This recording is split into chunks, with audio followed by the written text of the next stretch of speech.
Prime Minister Pushpakamal Dahal has said that 200 Nepali nationals have been recruited in the Russian security forces. Meanwhile, Minister for Foreign Affairs NP Saud has requested the government of Qatar to make efforts for the release of Bipin Joshi, who has been held hostage by Hamas. Also in this edition of Kantipur News, we have updates about the Nepal Super League and the ACC Under-19 Asia Cup. Good evening, I'm Abhyuday Shrestha and these are the headlines of the hour. Trend of quitting security departments before the expiry of service term increases.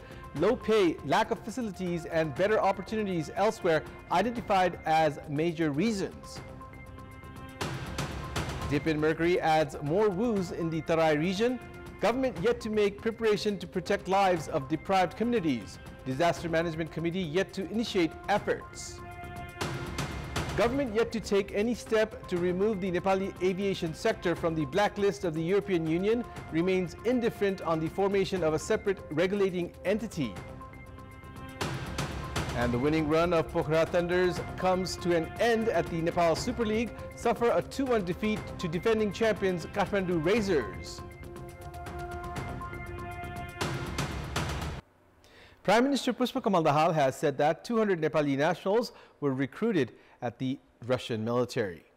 Addressing a program held at the party office in Paris today, Prime Minister Dahal said that 200 Nepali nationals who had reached Russia in visit and student visas had been recruited in the Russian military.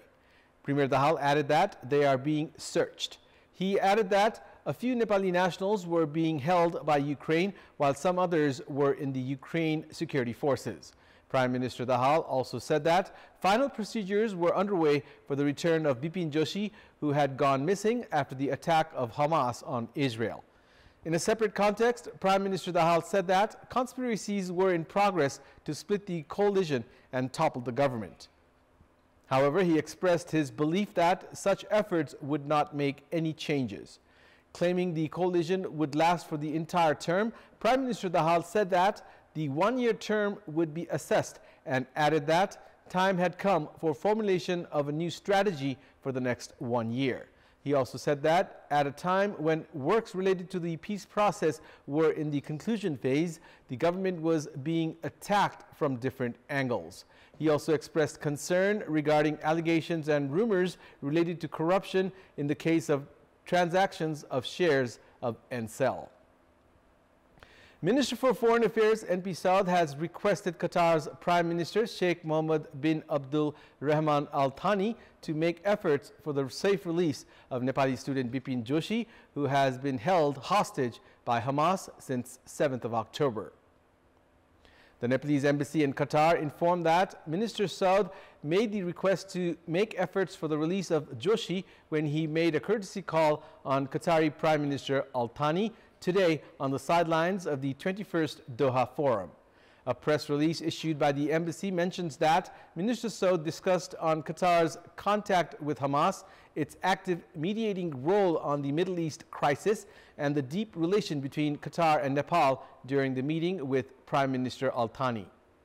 Foreign Minister Saud also told the Qatari Premier that the Nepal government has high expectations from Qatar regarding human affairs. In reply, Prime Minister Al Thani said the Qatar government has been making efforts for the safe release of Bipin Joshi and other foreign hostages and informed that a positive result could come soon. He also said Qatar's relation with Nepal is in the priority of its government. The Nepalese embassy in Qatar also informed that Minister Saud will be heading to Geneva today to attend the program on the 75th anniversary of the Universal Declaration of Human Rights. 58 years is the age limit specified in the regulations for mandatory retirement from Nepal's 3 security departments, police, army, and armed police force. At least 16 years must be served to qualify for pension. However, the number of security personnel quitting their jobs has increased because of low facilities, internal differences, and search of better opportunities. In recent times, such security personnel have been found of furnishing their resignations to join security departments of countries at war. Following the death of 6 Nepali nationals who were fighting for the Russian security forces, Nepal police investigated a group which was involved in the illegal recruitment of Nepali nationals in security departments of countries at war.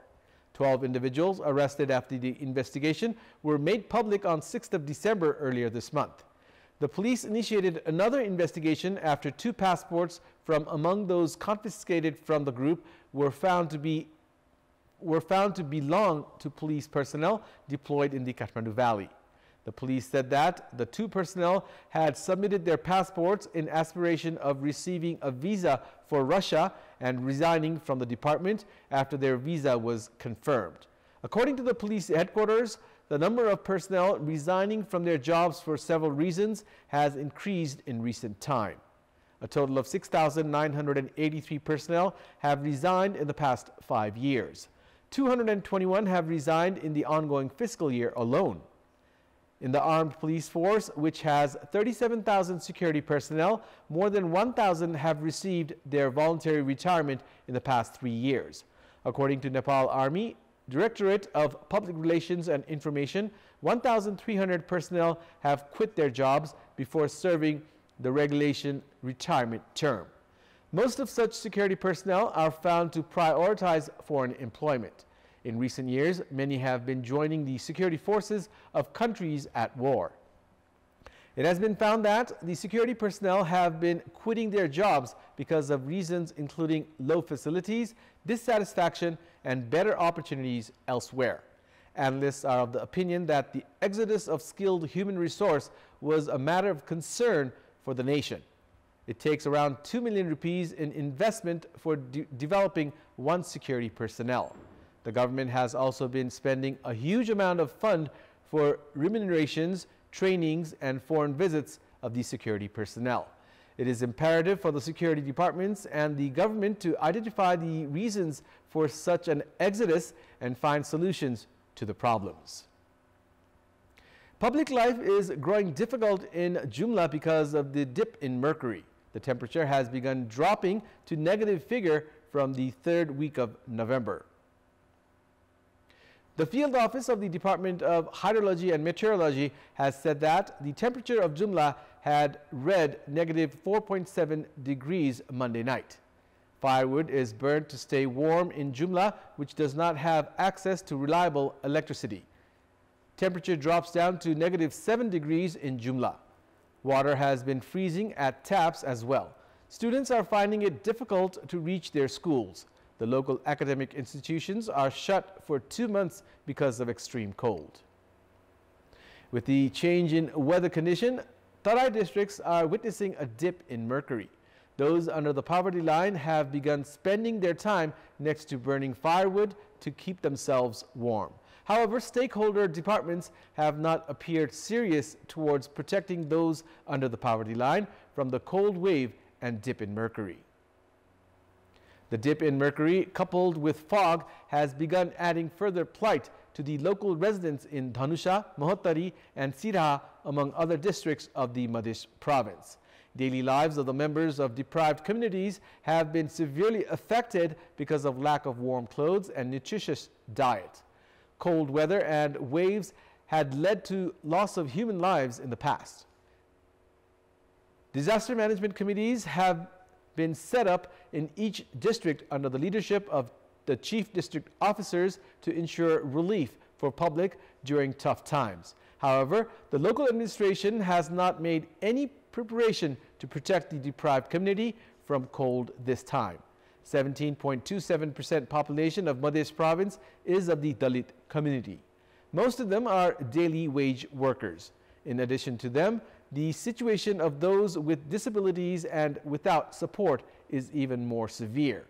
Relief efforts began only after deaths caused by cold waves in the Tarai.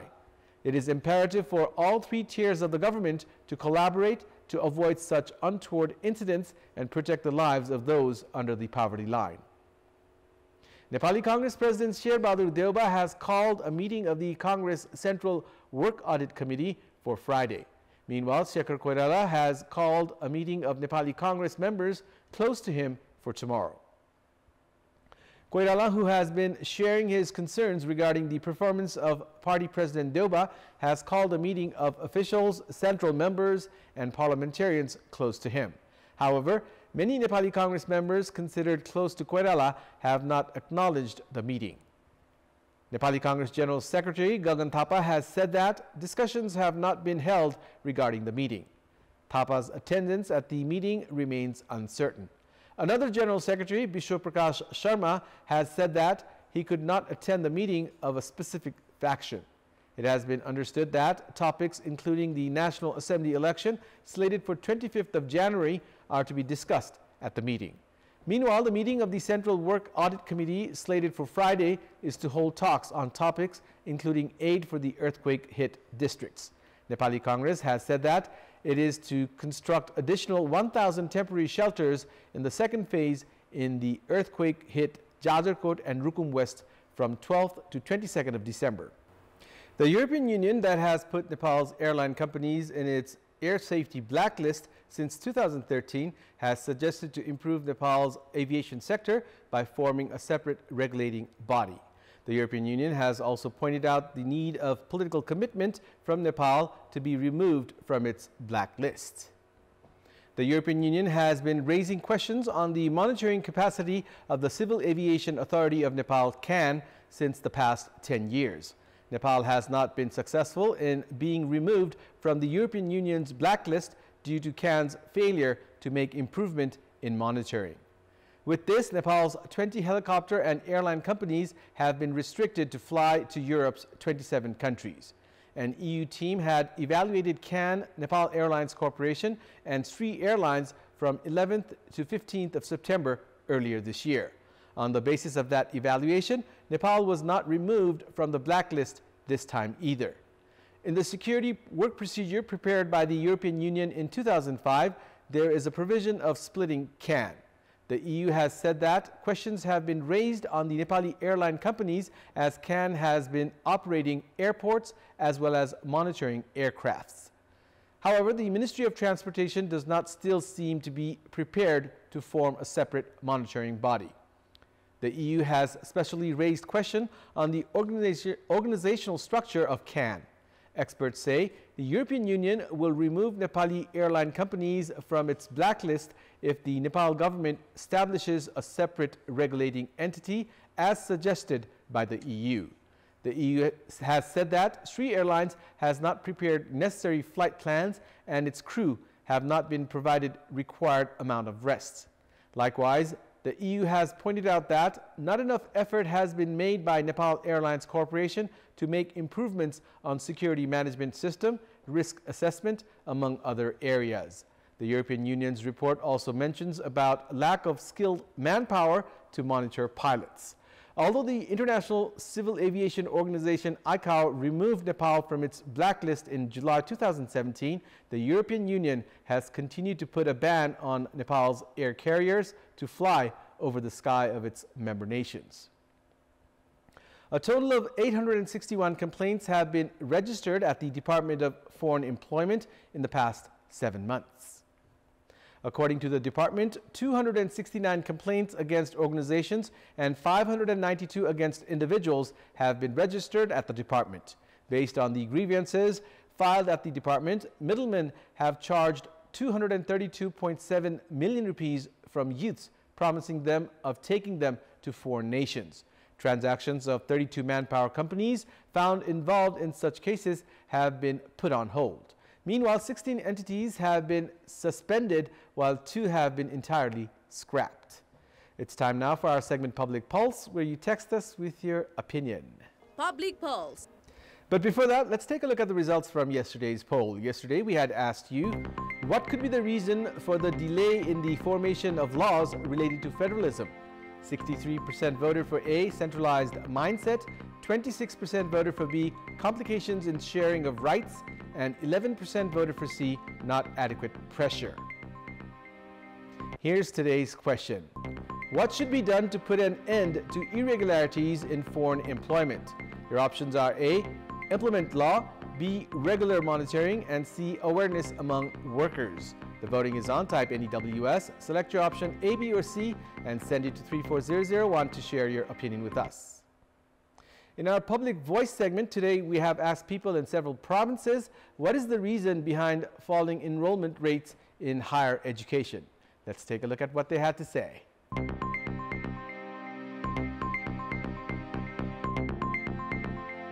विदेशमा definitely नेपालको भन्दा चाहिँ अलिकति शिक्षा क्षेत्रमा अलि राम्रो देखिरहेको छ। शैक्षिक योग्यताहरू छ त्यो कुराहरूलाई अब आजको युवाहरूले ठाउँ पाइरहेको छैन। शिक्षाको स्तर पनि त्यति राम्रो छैन अनि रोजगारीको ग्यारेन्टी पनि छैन। 11-12 गरेरै उनीहरू बाहिर जाने अवस्था भएकोले अनि त्यही लड बसेर पनि हुन सक्छ। नेपाललाई कसरी एजुकेसन हब बनाउन सक्छौं त्यतातिर ध्यान केन्द्रित गर्यो भने शिक्षाको स्तर पनि माथि जान्छ। जति पढे पनि जब पाउन नि गाह्रो। आम्दानी नि स्रोत हुने भयो त्यो कारणले चाहिँ बढी नेपालको विद्यार्थीहरू विदेश जाने क्रम चाहिँ बढ्दो छ। देशको शिक्षा प्रणाली छ त्यसमा राजनीतिक हस्तक्षेप भएको कारणले गर्दाखेरिमा त्यहाँबाट क्वालिटीफुल हामीले एजुकेसन दिन सकेनौं। अवसर खोज्नका लागि विदेश जानुहुन्छ। विदेशमा गइसकेपछि शिक्षा र रोजगारको पनि सुनिश्चितताको कारणले गर्दा चाहिँ अग्र यो धेरै जसो विद्यार्थीहरू चाहिँ उतै जान खोजेको जस्तो लाग्छ। हाम्रो विश्वविद्यालय कस्ता भइसक्यो भन्ने बेरोजगार उत्पादन केन्द्र भइसक्यो क्या। आफ्नो जिन्दगीमा के गर्न सक्छ भन्ने खालको एउटा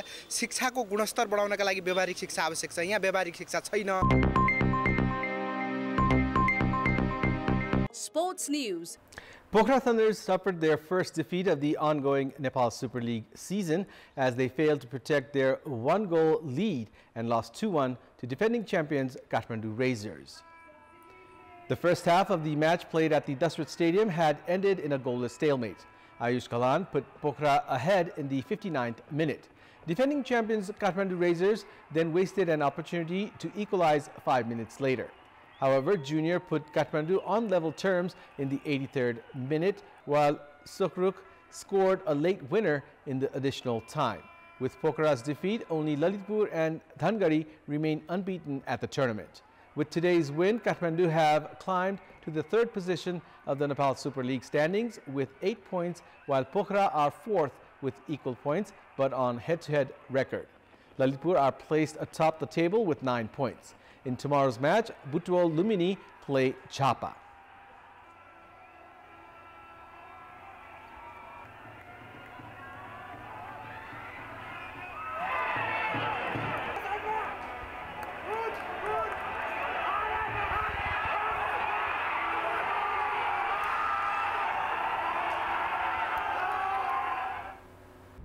That's all for the moment. Thank you for watching. Have a good night.